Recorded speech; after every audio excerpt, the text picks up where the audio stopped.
కోడికల్లో 38వ దినము కొరకు ఏర్పాటు చేయబడిన సువార్త పాఠ్యభాగము లూకాసు వార్త 22వ అధ్యాయము 14 నుంచి 20 వచనాలు చదువుకుందాం.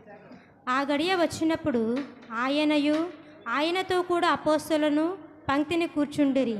అప్పుడు ఆయన, నేను శ్రమ పడక మునుపు మీతో కూడా ఈ పస్కాను భుజింపవలనని మిక్కిలి ఆశపడితిని. అది దేవుని రాజ్యంలో నెరవేరు వరకు ఇక ఎన్నడూనూ దానిని భుజింపనని మీతో చెప్పుచున్నానని వారితో చెప్పి ఆయన గిన్నె ఎత్తుకొని కృతజ్ఞతాస్తుతులు చెల్లించి, మీరు దీనిని తీసుకొని మీలో పంచుకొనుడి. ఇక మీదట దేవుని రాజ్యము వచ్చే వరకు నేను ద్రాక్షారసము త్రాగనని మీతో చెప్పుచున్నానెను.